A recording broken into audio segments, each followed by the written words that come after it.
Hello and welcome back, my kings, queens, and fellow non-binary leaders, to Nerdy Nekoma. Today we're gonna continue with Blood Red Hands. I know it has been a hot minute since we started that series. I'm so sorry for the delay. As most of you already know, I started my first semester at university and it has been killing me, in fact. Oh my god, no. But it was very exhausting and I'm so happy to be back now that I'm on semester break. So let's finish this series with a final third part. I hope you will like it. Kenma blinked his eyes open slowly. His vision was still a bit hazy, forming lights to stars. He lifted his hand to rub away the drowsiness and immediately hissed as pain shot up his arm.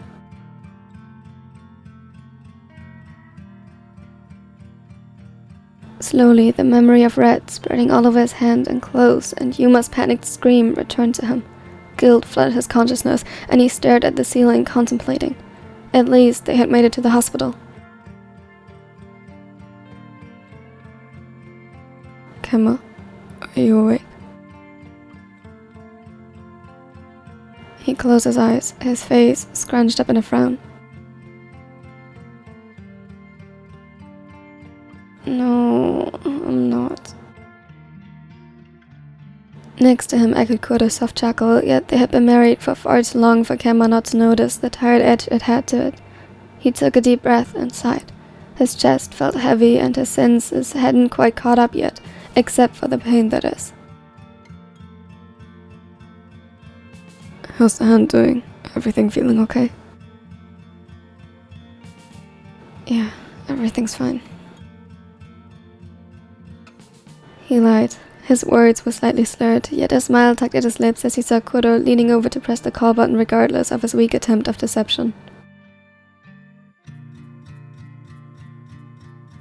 It was his turn to give a tired chuckle, and he carefully reached out his other hand, only now realizing the IV that was attached to the back of it.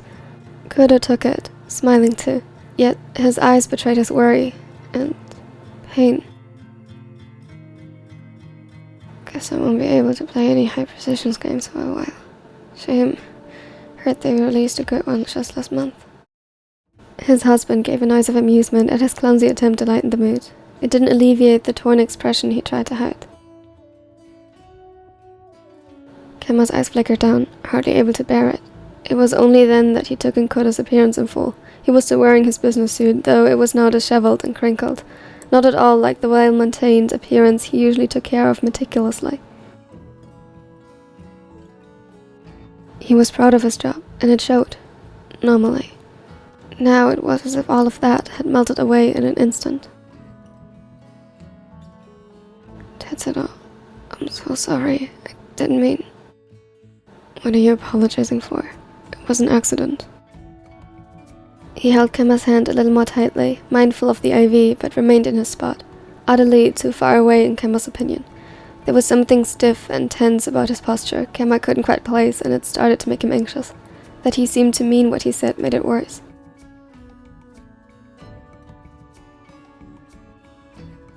Yeah, a stupid, avoidable one. The small, shaky smile tugging at Kuroo's lips now seemed almost rueful, and he looked up with utter sincerity. Yet Kenma noticed the glint of mischief in his eyes. Not at all.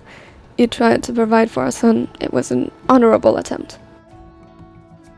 Kenma let out a huff of disbelief and rolled his eyes. Then suddenly his chest grew heavy and any noise died abruptly in his throat. It felt as though his heart had become 10 times heavier while beating against his ribs frantically. Just as he opened his mouth to speak again, the nurse came in with a bright smile. Kazume-san, how are we doing today? Kenma forced a small smile and let them adjust him, check his vitals, and administer fresh pain meds into his IV, after he sheepishly admitted to his pain. He could see Kuroo flinch slightly as he placed it between a 7 to 8. Immediately he grew guilty again, and as soon as the nurse was gone, he stretched out his hand once more, silently begging for Kuroo's presence.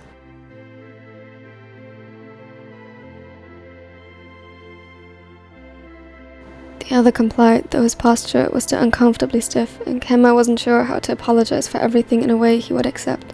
His heart ached. How's Yuma?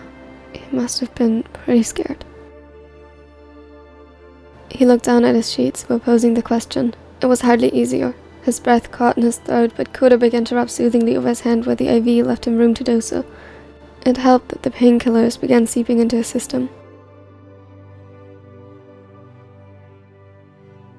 He'll be fine. Your mom picked him up as soon as she heard.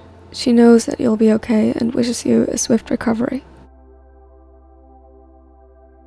Kenma couldn't help but smile at his immediate reassurance. He didn't like when people worried about him. Kuroo knew that. So did his mom. She never made a big fuss of things, even less when she learned how uncomfortable it made him. She was practical, very perceptive, heartfelt in just the right moments. Yuma would be well taken care of. She'll bring him back to us spoiled. Kuroo joined in his quiet laugh and finally leaned a little closer. Kenma felt tears stinging in his eyes despite his best attempts not to. I booked an appointment with a children's psychologist, just to make sure. He seemed fine, but I wanted to be sure he processed this properly. Kenma, are you okay? Are you still in pain? His voice grew more insistent towards the end, but Kenma shook his head. It was true. The pain was fading into the background rapidly as the medicine took effect. He took a deep breath to try and regain his composure. I'm sorry. I'm really sorry. I told you, there is nothing you'd have to be sorry about. Well, I still feel guilty.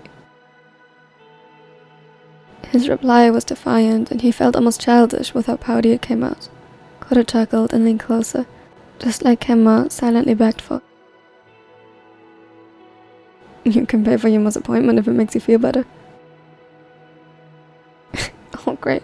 I'll just hand him off to a therapist after traumatizing him by not even being able to feed my own child. I'm a terrible parent. Hey, shh. Kenma. No, you're not. You're a great parent. Yuma loves you and... He carefully slung his arms around him and soothingly wrapped over his arm, while whispering the words into his ear. Yet Kenma understood every single one as they cut through the sobs he tried to suppress. He'll be fine, and you will be too. Everything is going to be alright. My love, please don't be scared. What about you? He hiccuped slightly as he leaned back against his will to meet Kuroo's gaze. Those deep brown eyes, like sturdy dark wood or pine trees, were searching his. Confusion and something else reflected in them. Something he couldn't place. What do you mean? I'm not hurt. I'm just glad that you're alright. Kenma shook his head in protest. Something was wrong. He knew it. Kuroo sighed, his gaze evading him briefly as he began, before capturing his once more with full force. I'll be fine. Maybe I should book a therapy session for me too. That was... scary.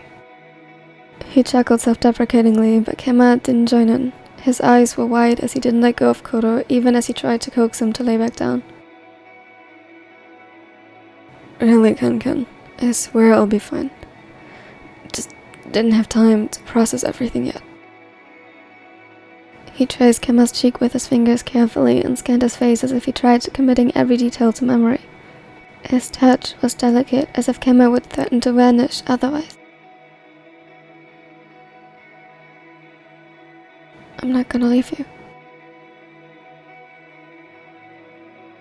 I know, but that call, when you didn't reply and Yuma began to cry that you weren't waking up, I thought the worst. For him, for me, I could never bear losing you, least of all like that. Kenma let out a humorless laugh. Yeah, of my own stupidity, dying of something so avoidable. Kuroo flinched, but not away. He leaned their foreheads together. Alone. I knew Yuma was there, but he couldn't soothe you. I know you were scared. You are scared, and that's okay. I'm here.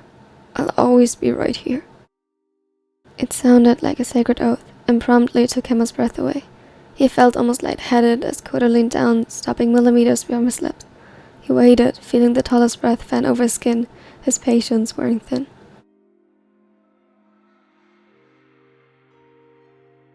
I love you, Kenma. once again. Father to my children and my beloved husband. I never want to get this close to losing you ever again. I'm banned from the kitchen. Got it. It was silent for a moment, and then they were laughing.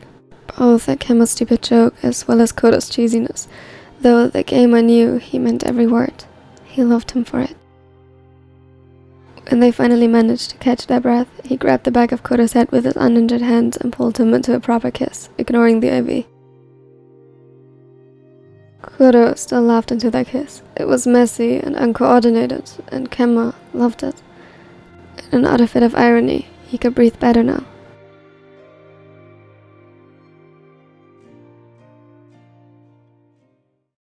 When Kenma woke up next time, it was because of a loud gasp echoing from the door, followed by a shout. Papa! Yuma ran up to him and at once threw himself onto the side of Kenma's bed. He tried climbing up, but was a little too small to reach him. His eyes went glossy as his hands grabbed helplessly onto the sheets. Kenma's heart broke a little, and he tried to soothe him gently, knowing that the last thing he should do, given his injuries, was to lift him up. Yuma-chan, it's okay. I'm alright.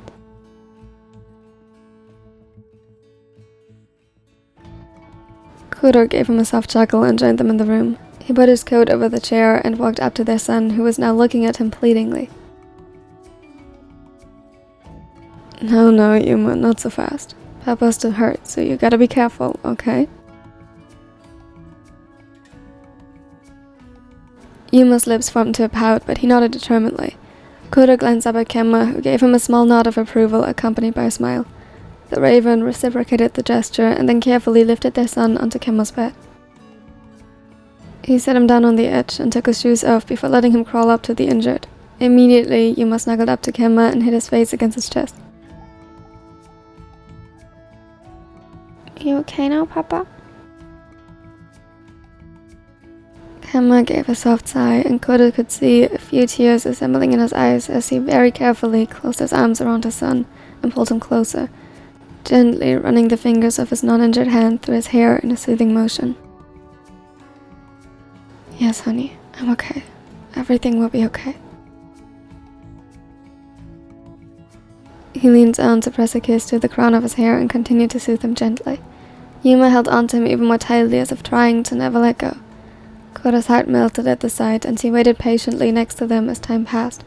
Yuma eventually fell asleep, and neither had the heart to wake him, even as visiting hours came to an end. Kuroo simply put on his coat and put Yuma's shoes into his bag before carefully lifting him into his arms, where he began to drool onto his shoulder. His expression was one of utter devotion and soft affection when looking down at him. He leaned down to exchange a last kiss with Kenma, before placing another on his forehead and whispering his goodbye. You rest too now. We'll be back tomorrow. I love you.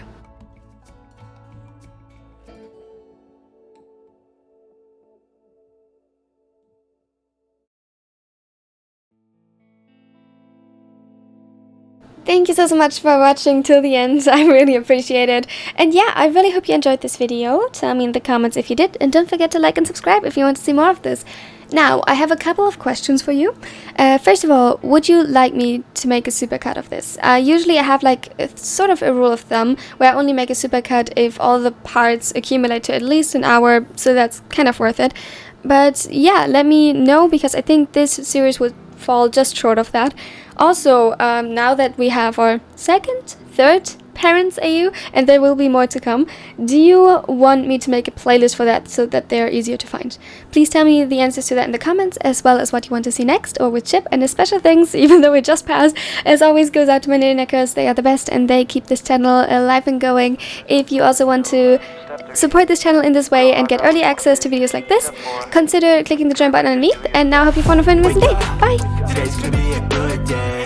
Wake up. Today's gonna be a good day. Wake up. Today's gonna be a good day. Wake up. Today's gonna be a good day. Wake up. Today's gonna be a good day.